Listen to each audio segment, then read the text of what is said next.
அப்புறம் பார்த்துக்கலாம், நாளைக்கு செஞ்சுக்கலாம், இந்த வார்த்தைகளை நீங்கள் அடிக்கடி சொல்கிறீங்களா? அப்போ உங்களோட வெற்றி தள்ளி போயிட்டே இருக்குன்னு அர்த்தம். இந்த கதை உங்கள் வாழ்க்கையை மாற்றும். கடைசி வரை பாருங்கள். அந்த கிராமத்தில் எத்தனையோ விவசாயிகள் இருந்தாலும் கருப்பசாமி கொஞ்சம் தனி ரகம். மற்றவங்க வானத்தை பார்த்து மழை வரும்போது பார்த்துக்கலான்னு திண்ணையில் அமர்ந்து வெச்சில போட்டுட்டு இருக்கும்போது கருப்பசாமி மட்டும் தன்னோட நிலத்தில் எதையாவது செஞ்சுக்கிட்டு இருப்பார். ஊர் பொது நிலத்தில் விளைஞ்சிருந்த ஆயிரக்கணக்கான தென்னை மரங்களிலிருந்து இளநீரை பறித்து அவற்றை சரியாக சனிக்கிழமை சந்தைக்கு கொண்டு செல்லணும். இல்லைன்னா பக்கத்து டவுனில் இருக்கிற பெரிய கம்பெனி அந்த ஆர்டரையும் ரத்து செஞ்சிடும். ஊரில் உள்ள இளவட்டங்கள் எல்லாம் நாங்கள் பார்த்துக்கிறோன்னு பொறுப்பையும் ஏற்றாங்க. ஆனால் வேலையை தொடங்குறதுல மெத்தனம் காட்டினாங்க. இன்னும் 4 நாள் இருக்கே, மெதுவாக பறிக்கலான்னு காலத்தையும் கடத்திக்கிட்டு இருந்தாங்க. புதன்கிழமை மதியம் வர ஒரு இளநீரை கூட பறிக்கவே இல்லை. அப்போதான் கருப்பசாமியும் களத்தில் இறங்கினாரு. டேய் தம்பிங்களா, நேரங்கிறது ஓடுற தண்ணி மாதிரி. இப்போ பிடிக்கலைன்னா அப்புறம் கையிலேயே சிக்காது. இன்னைக்கு ராத்திரிக்குள்ள பாதி மரத்தை முடிச்சாகணும் அப்படின்னு கருப்பசாமியும் சொன்னார்.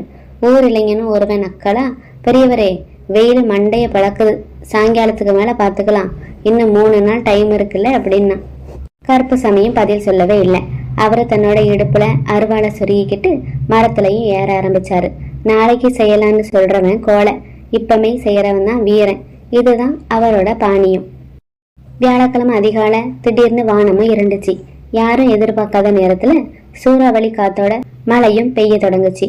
மரத்துல ஏறுவது ஆபத்தானதுன்னு அந்த நிலையும் உருவாச்சு. அந்த இளவட்டங்கள் எல்லாம் பதறினாங்க. ஐயோ, இப்படி எப்போ பறிக்கிறது? மழை நிற்க 3 நாள் ஆகும் போலயே, கம்பெனிக்கார ஆர்டரை கேன்சல் பண்ணிடுவானேன்னு புலம்பி தள்ளினாங்க. அப்போ கருப்பசாமி அமைதியாக ஒரு வண்டியை தள்ளிக்கிட்டு வந்தார். அதில் பாதிக்கும் மேற்பட்ட இளநீர்கள் ஏற்கனவே பறிக்கப்பட்டும் அடுக்கப்பட்டிருந்துச்சு. எல்லாரும் ஆச்சரியத்தோடு பார்த்தாங்க. இது எப்படியா அப்படின்னு கேட்டாங்க.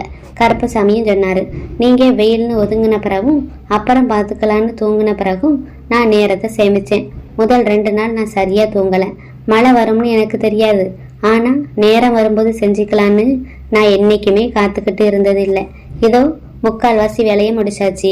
இப்போ மழை பெஞ்சா நமக்கு என்ன கவலை? அவர் சொன்னது போலயே மற்றவர்கள் மழையில முடங்கி போயிருக்க கருப்பசாமி முன்கூட்டியே முடிச்சு வச்சிருந்த இளநீர்களை சரியா நேரத்துக்கு சந்தைக்கு அனுப்புனாரு.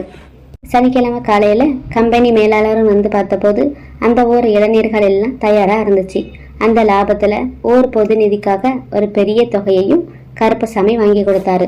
அன்னையிலிருந்து அந்த ஊர்ல ஒரு பழமொழியும் உருவாச்சுது. காலத்தை பூட்டி வைப்பவன் கடனாளி, காலத்தோடு ஓடுபவன் முதலாளின்னு. சோம்பேறித்தனமா இருந்த இளைஞர்கள் கருப்பசாமியோட அந்த விடாமுயற்சியையும் நேர மேலாண்மையும் பார்த்து தங்களோட சுபாவத்தையே மாற்றிக்கிட்டாங்க.